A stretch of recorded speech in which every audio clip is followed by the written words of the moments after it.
Hey guys, welcome back to my channel, Simone here. Today is another one in my new favourite series that I've been filming, which is my BookTube subscriptions choose my video. I really love filming this and I've had some great feedback from you guys, so thank you so much for that. So far I've done a Booker Prize long list video and I've done a Taylor Swift Lover song reaction. So I'll link those down below for you, and I think I've made a new playlist as well, so I will definitely link that down below for you as well. And today I'm going to be doing another one. So obviously I have absolutely no idea what I'm going to be filming, so shall we find out? I've got my computer just this side of me, so I'm just about to click on subscriptions and see what the most recent video is on my subscriptions list. So I've pressed the button. I'm a little bit scared. It's loaded, I can tell. Right, what's the first one? So the first one is a book haul by Rachel Reeves, and I will link that below for you. I'll link all the videos below that I talk about, but I'm obviously not going to be able to do a video based on a book haul because I don't have any books to haul right now because I haven't bought anything since July, which I'm very, very proud of myself for. So the second one is a fantastic idea for a video, and that is by Got a Thing for Things, and her video is called Translated Norwegian Book Titles. Now I love the idea of this. Basically she's going to talk about book titles, like popular book titles, and what the translation of that is in Norwegian, which I think is fantastic. Please go and check out that channel because I think it's a really good idea and a really good video. However, I do not speak another language, so it's not really something that I can do, unfortunately. But yeah, go and check out that channel. Then third up we have Jessica Williamson has posted her July and August reading wrap up. Again, I'm not going to do wrap ups, but definitely go and check out that video. And we have a video by Julia Sapphire who's made a video called Books I'm Bringing to Uni. Again, I will link it below, but it's not one I'm going to be able to do. We then have a September TBR for the Monsterathon, which is by Novel Serendipity. I always say that wrong. So again, another great channel, not one that I can do though. Then there is a live stream that Laurie and Thomas did with, I believe it's one of their dads, I don't know which one, but it's a sit down with the author live stream with Deacon Wally Calabrese. So again, link that video down below, guys. Then we have the BookNet Fest vlog by April Sarah, so again I link that one down below. And finally we have a video that I can actually do. So Richardson Reads posted the Boujee BookTuber tag, which I believe I recently saw on a Book Olive's channel. She did the original of this, it's her video I believe, and she tagged a load of people in it, and Richardson Reads has done it and he's on this particular subscription immediate one, so I'm going to do the Boujee BookTuber tag and we'll see what happens. I'm really excited actually because I literally saw this original tag go up like 2 days ago, so very excited to get to this one because I probably wouldn't have done it so soon otherwise. So thank you for Richardson Reads for posting that video, and I will link his video down below, and I'll link Olive's original one. Obviously I haven't looked at the questions of this because I've not actually watched Olive's video, I just saw that it came up and I was going to watch it. I've added it to my watch later. So yeah, let's talk about that. So there are 11 questions and then you tag people at the end, so let's get started. Like I said, I haven't looked at these questions yet, so this is going to be all brand new for me as well as you. So question number 1, I'm going to read them off my computer. What is your average monthly budget for books? Now this changes quite a lot. As I said earlier in the video, I haven't actually bought any books since July because you probably have seen the book hauls that I did. I'll link both of them. I did one where I bought books beforehand, and then I went to see Charlie and Emily and bought like 30 odd books, and I'm hoping to be moving out in January to move in with my fiance, so I do not need more books on my shelves, so I'm on a bit of a book buying ban for myself, but that's fine. But yes, so at the moment it's zero, the budget. However, before that it was probably like £20 to £30 because I tend to buy all my books in charity shops, so they're like £1 each. So yeah, depending obviously on what I buy, but generally it's about £20 to £30 a month. Question number 2, what's the most you've ever spent in a bookstore? Oh, good question. Like I said, I tend to go to charity shops, so probably like £10. But in terms of like actual book, I mean the most I've ever spent on books in one go was like £300, but that was my textbooks for university and they are like crazy. But yeah, I think probably, I mean actual books, probably like £30. And that's if I've bought like brand new books, but that doesn't happen very often at all. Question number 3, are you willing to pay full price for a brand new release, or will you wait until you have a coupon or there's a sale? I very rarely buy full price books, very rarely. Generally because I'm not somebody who pre-orders books. I'm not somebody who buys books new, to be honest. I do tend to just get them in charity shops, or I will, like, the most times I've spent, like, other than that is kind of like WH Smith's buy one get half price book. Like, I don't know, I really don't. I do tend to wait and see if there's an offer, and if there's not an offer, like, I'll just buy it in a charity shop when it comes up, because generally as soon as I buy a book new, I always see it in the charity shop afterwards, so I've tried to stop myself from doing that now. Question number 4, would you rather buy one new book or several less expensive used copies? 100% used copies. Like I said, I don't buy books new, and to me, I am not somebody who keeps their books once they've read them. Once I've read them, my books will go back to charity, so I'm happy to buy them from charity in the first place.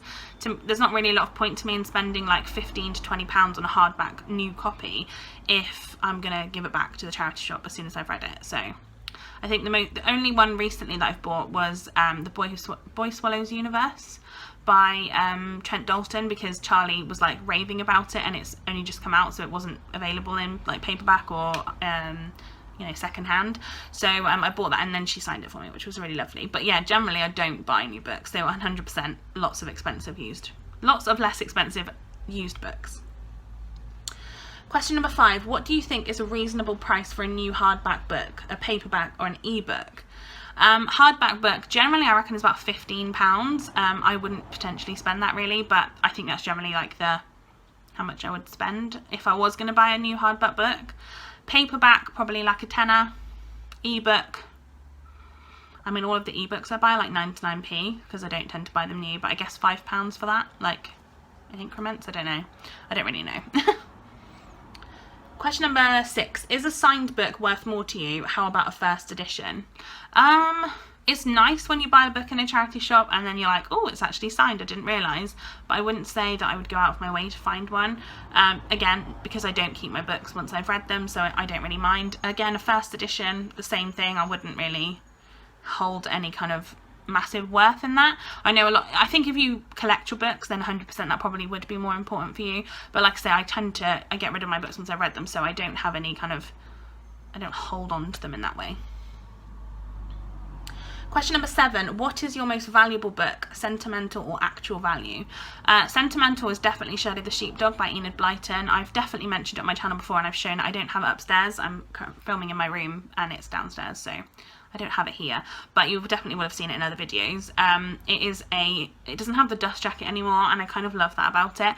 It's a really old copy from like 1952 or something, and I've read it, like I've had it my whole life, and it was my favourite book as a child, and I've not ever, like, I've read that copy probably like 100+ times, so it's very sentimental to me. And I actually thought when we moved, when I was like 11 or 12, we thought it got lost in the move, and not only did that one go missing, but I also had The Hodgehog by Dick King-Smith, I think, and I loved that book, but that one did go missing, but luckily the Shadow the Sheepdog was not missing, and I still have it. But yeah, it definitely has sentimental value. Actual value, I don't know, probably that Trent Dalton one, to be honest, because probably the most expensive book I bought.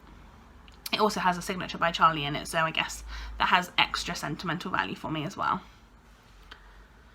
Question number 8, will you pay more for a cover or edition you like better? Again, not really. I don't really care what edition I've bought, like, it makes no odds to me whatsoever. Question number 9, what physical characteristics does a good quality book have? Physically, I don't really care, to be honest. I know some people like deckled edges and French flaps and stuff. If a book has French flaps, I do quite like that, I will say. Like I've got it in front of me here.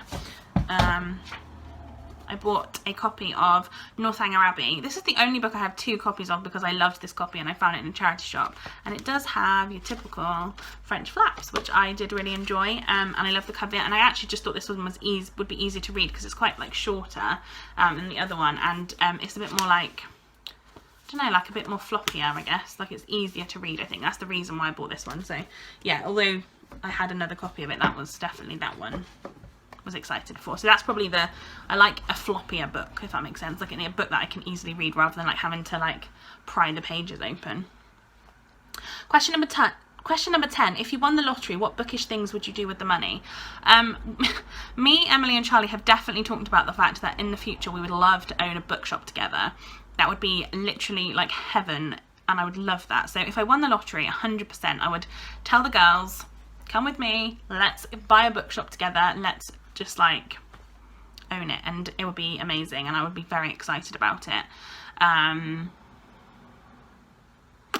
Yeah, that would be fantastic actually. I'm like thinking about it makes me excited. So that's probably what I would do. And I would like convert one of my rooms in like a house that I bought into like, you know, like Simon Savidge has like those just amazing bookshelves in his library. Like that would be what I would do with it. I would like make a room into a library. So yeah, love the idea of that. And then the bonus question, give us an image, actual or mental, of your dream home library. Pretty much look at Simon Savidge. That to me is like perfect, and I love that. I love the idea of having like built-in bookshelves. I just think that would be so amazing. I love like aesthetically pleasing shelves, like just, I don't know, I can't really say like a specific type, but I would love like built-in bookshelves where like my whole room was just covered in them. I think that would be amazing. And yeah, I really want like a cozy armchair. I just think that would be fantastic, wouldn't it? I love the idea of that. And then on to the people that I tag. So I'm going to have to look this up a minute because I don't really know who to tag, guys. Who should I tag? So I'm going to tag Kaz from Cats and Camera, Emily from Novelle Novels, Cass from What Cass Read, and I hope that you will do this. I'd love to hear your thoughts, and I hope that you enjoyed this third part to my BookTube videos pick my subscription, no, BookTube subscriptions pick my videos. I really love this series, and I thought this was a great tag. So again, thank you to Olive, I think she's fantastic. And then my video shout out of the day is going to go to, the wonderful Simon from Savidge Reads, as I've just mentioned about how amazing his aesthetic is, and I absolutely love him. So I will obviously talk about him. I'll obviously use him as my video shout out because I really want you all to go and check him out. Most of you will know who Simon is. He has lots of subscribers, but he can always have more, I think, because I think everybody needs to know about him. His channel is amazing. He talks about such a wonderful, diverse range of books, and I love getting recommendations from him. He's also really, really lovely on like Twitter and Instagram, and yeah, I just think he's a really great guy all around, to be honest, and 100% would recommend his channel. So if you liked this video, guys, give it a thumbs up and subscribe to my channel if you haven't already, and I will see you next time for another video. Bye, guys.